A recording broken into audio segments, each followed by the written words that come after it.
what are some of the things you did in your relationship when you're in your 20s, and now looking back, now that you're in your 30s or maybe early 30s or maybe late 30s or mid 30s, you look like you look at them and you wonder, was that even me?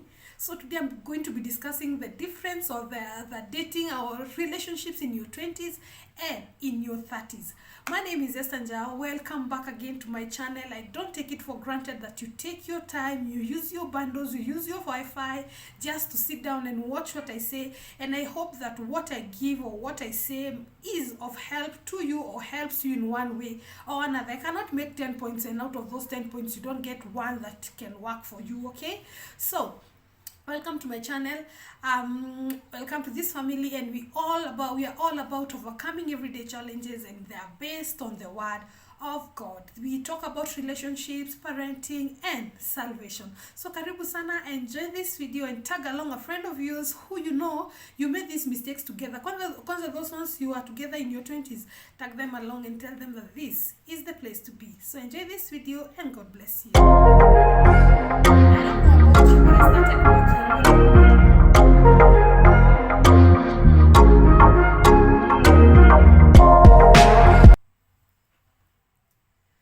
watu wa tall dark and handsome mmeka side gani? Wewe mwenye unasemanga tall dark and handsome, by the way tulikuwa hapo. Now the first thing I need you to understand is that when you're in your 20s, the physical appearance of a guy is what you look at. That is what you concentrate most on. Like, nataka kuwe tall, nataka kuwe brown, nataka kuwe nini. Those are the kind of things that you concentrate on. Actually, you don't take time to know who this guy is. You're like, how chali ni hot. That is what, hizo tu ndio vitu zenye unaangalianga, especially when you're in your 20s. That is what you're excited about. You see a hot guy and you're like, this guy is the one. Because your intentions are just to floss your friends. Unaona? It's not like how they make you feel, it's how they look and how you look before your friends. Atichalia fulani ni hot. Hizo ndio vitu ziko in your 20s. Now, here's the difference between that and when you're in your 30s. In your 30s, you come to realize that it is not the physical look, but it is who this person is really.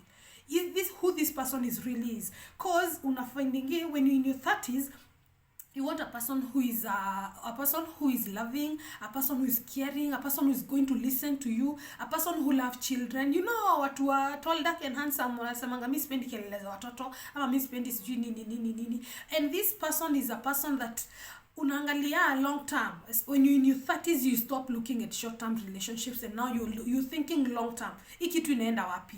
Is this heading somewhere, or is this are we just using one another, or are we just having fun, or are we just, what are we? Do you understand? You get to ask those questions and you realize that it's no longer about tall, dark and handsome or short, brown and whatever.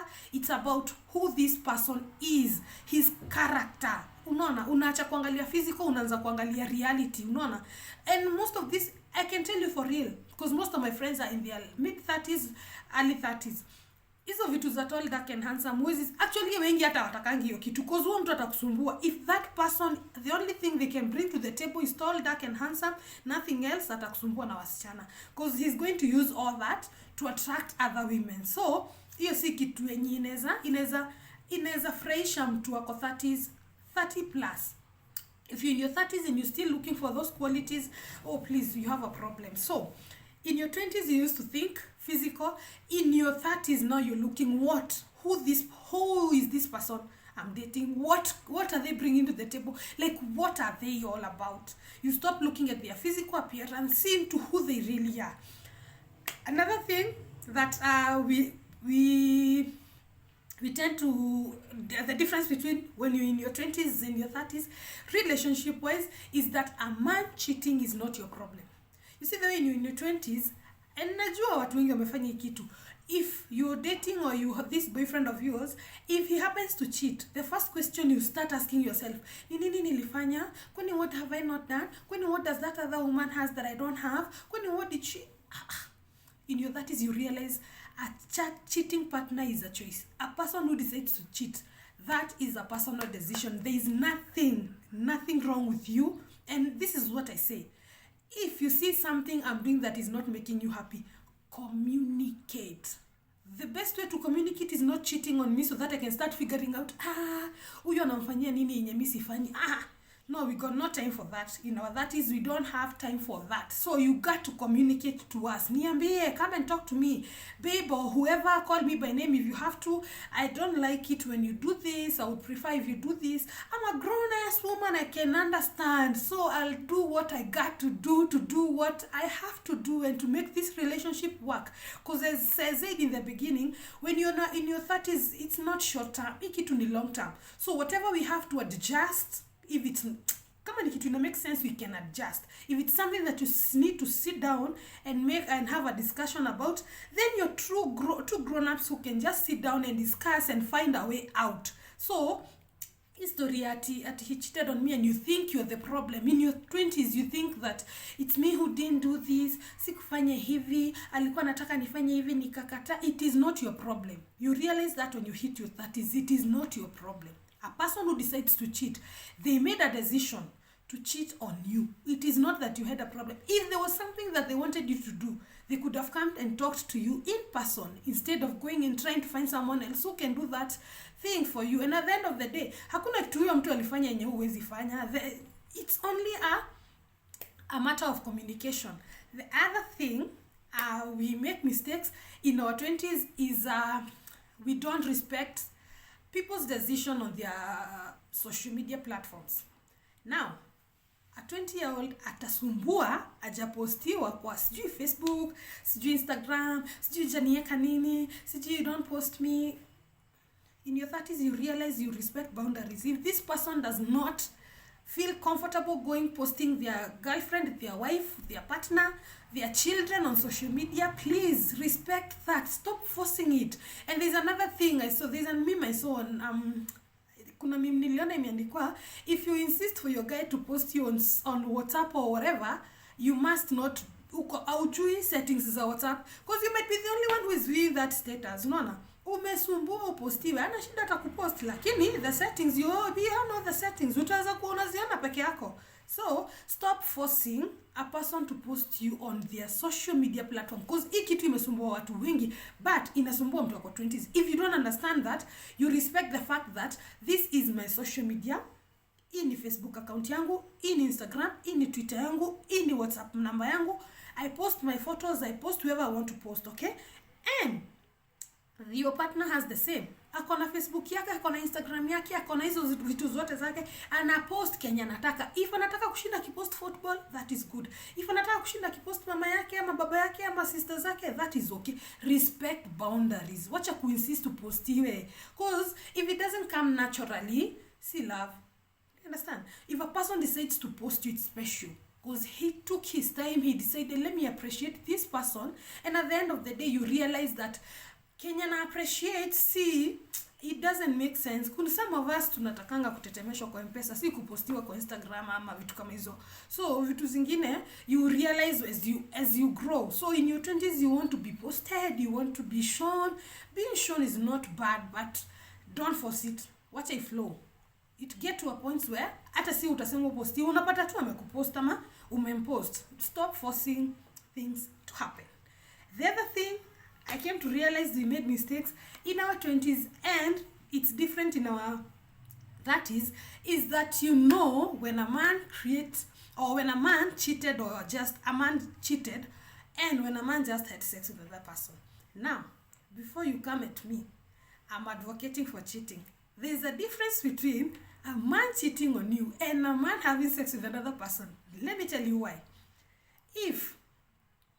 I've had a friend of mine who slept with another lady, and he happened to see this lady just pass where we were standing, and he asked me, huyo dem anaitwa nani? And I told him anaitwa so and so. Nikamuuliza, kwani you know that chick? Akaniambia, I slept with that girl and I don't even know her name. Nikozileza, what is wrong with you guys? Like, you sleep with a person, you don't even know their name.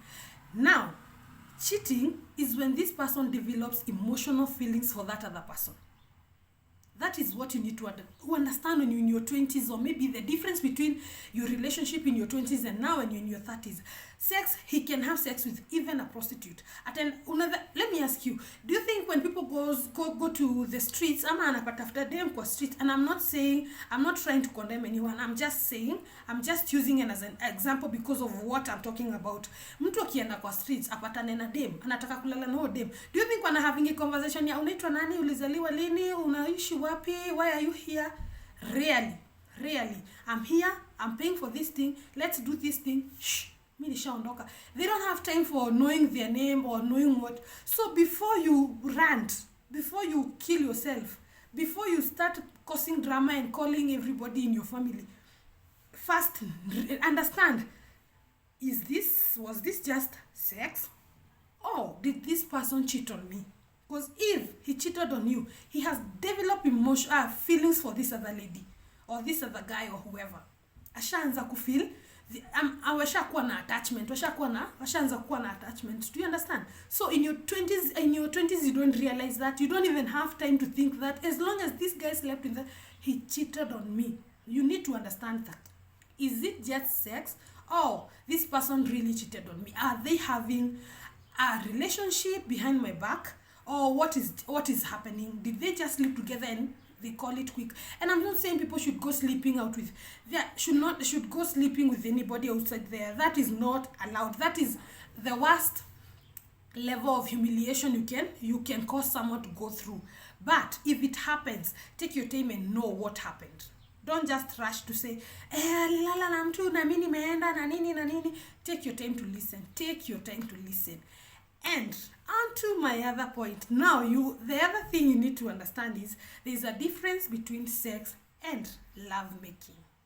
This is something that you don't know when you're in your 20s. Mnaenda to your story inaisha. You don't understand it is more than hizo watu. Unaona? Si kitu unakimbilia unafanya na story inaisha. You don't even know what you're doing. You're just there so that you can keep this person. But in your 20s, you know this is something special.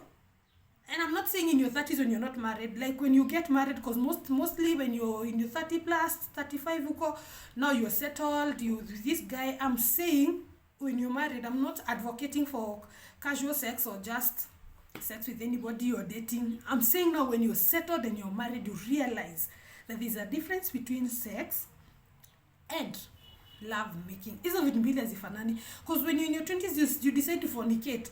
Unafanya hii kitu ndio mtu asipate mtu mwingine. Let me build boundaries hapa. Mtu mwingine asijaribu, this is my property. But when you're in your 20s and in your 30s, you realize that this is my husband, I'm doing this and I'm not being forced, and I know for real this person is not using me. Because sex mtu anaweza kuwa come to for sex and then they just leave you and go for someone else. But when you're making love, you realize that this is a connection. This is something that I am so willing to do.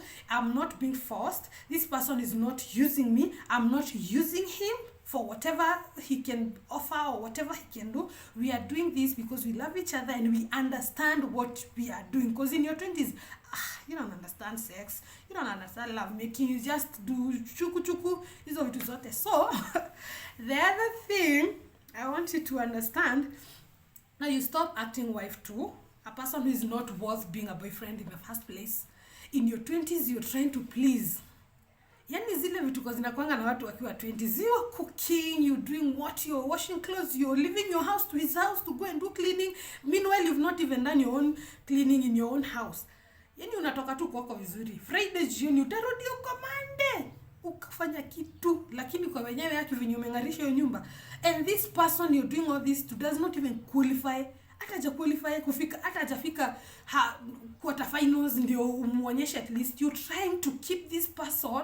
You're trying to make sure huyu mtu hawezi pata mtu mwingine. Nani atamfulia nguo venye nafanyanga? Nani ataendanga? He'll leave. Ufue usifue, akitaka kwenda ataenda. Upike usipike, akitaka kwenda anaenda. So when you're in your 30s, you realize that you don't do all these favors to keep a man. A man who wants to be kept will always be there. Mwenye anataka ikue. Ufue usifue atakupenda venye uko. Ufanye usifanye, whatever you are, cause he doesn't love what you do. He loves who you are. Unaelewa hiyo kitu? It's not what you do but who you really are. Hizi vitu zote unatry, hizi bonus unataka kuongezea Imagine, stop doing that in your 20s. Hakuna kitu zinafanya. Don't go do cleaning. See, there are people who are paid to do that. Let him pay for those people to do that when the time comes, when the time is right, and now things are now official, and now you've settled, you're good to go. You can do all those things. But in your 20s, hiyo ni mistake moja watu wengi ufanye. You think that you can keep him simply because of hizo vitu zote unatry kumfanyia. But at the end of the day, like I said, if he wants to live, he will walk. The other thing, I'm almost coming to an end. The other thing you need to understand when you're in your 20s is that you don't stalk your exes. We don't stalk our exes in our 30s. And please, if you're in your 30s and you're still stalking your ex, please stop disappointing this gender. Acha kutufanyia hivyo. We don't do that. We delete and block. If you're my ex, I delete, I block. What you do with your life after that, I don't care. I don't give a damn. Because in your 20s unataka kunguona, wacha nioni yako na nani, huyo dem ni mhot kunishinda, huyo dem kwani ni nini yako na yenye sina. You see all those stupidity. Yani you're hurting yourself for no apparent reason. When you're in your 30s, you don't do those bullshit. Amekwambia imeisha aliwalk delete, block, kila place. Use all those buttons well. Tumia hizo vitu za kublock vizuri. Music tumia, by the way. Block. I block every time. I don't care. I don't want to know what you're doing with your life. You belong to the past. I don't want to keep atinatafuta unafanya nini, unaendesha nini, ulienda wapi. I'm asking everybody who has stop doing that. And if in your 30s, please, and you're doing that, stop doing that to yourself. It's not worth it. It's not. If she leaves, let it go. Social media out. Instagram out. Twitter out. Snapchat, WhatsApp, block everywhere. Don't even think of trying to go there and trying to peruse at what is happening to his life. Ama kwa poa kunishinda, so that you can do what? Ati wacha nione kama atanirudia, hata kurudia, please. He moved on. Move on with your life. That is the difference between that and your 30s. You realize that it's over. In your 30s, unajua hii kitu imeisha, hakuna kitu inaendelea hapa. So, I can as well move on. Okay? So, that is the difference between our 20s and 20s and 30s when you're in that relationship. Stop going back to your exes, social media pages, kuangalia na date nani, wanaishi aje, wanaendelea aje. Ukiona amekonda kidogo na he's going to come back. He's not coming back. Move on. The other thing, close to the, almost last, second, but I'm almost coming to an end. The other thing I need to talk about is that saying no is not being disrespectful. You know, ukiwa 20s, ukiambia mtu utaki kufanya kitu, unaonanga your fear utamlose. Like, I don't want to say no because if I say no, he might walk away or he might think I'm being disrespectful. But when you're in 30s, you know the best way, or the best way to say no. You can say no and still be respectful. Haimaanishi you're being disrespectful. Kila kitu kiambiwa sawa, kila kitu sawa, tuende huku sawa, tukula hii sawa. Even things that you don't want to do, you're forcing yourself to do simply because you're trying to please your partner or your boyfriend or whoever. That does not happen when you're 30. And I said this, hizi vitu zote nasema, uko 30 na unafanya. Aki wewe unatukosea. Tukutane tu nyuma ya tent, tuko na chai ya watu kama nyinyi tuongee. So, saying no is not a form of being disrespectful. Saying no is that you explain, you just have to sit down and reason together, okay? You just don't say yes to anything that you're thrown in, you're told to do, or you're told to do, or you're asked to follow. You just say yes. No is not being disrespectful. No, you just say no and just tell him, this is what I think, this is how I feel, and that is it. The last thing I need to share with you today is that you are in your 20s. When you're in your 20s, you're a little bit ashamed of yourself. But when you're in your 30s, you're not ashamed of yourself. Like, if you'd want to do something, you're so confident in that thing, I could bother. You're not doing it so that you can please anybody. You're doing it because you want to do it. Either you want to shave your hair, or you want to slim, you want to add weight, you want to lose weight, you want to add what? All those things. You don't do them because you're trying to please anybody. You're doing them because you want them for yourself. Okay? For yourself. You yourself, you want to do these things, and because you want to do them, it doesn't matter who doesn't want them, and it is you who is doing them for you. and your confidence level imepanda, imefika huko mwisho. So those are some of the things that I have noticed the difference when you're in your relationship, when your relationship is in your 20s and when you're in your 30s. I'm in my early 30s and I can tell you for real, ni ukweli. Hivyo venye nimesema, ni ukweli. I hope to see you next time. Bye bye. My name is Esther Njao.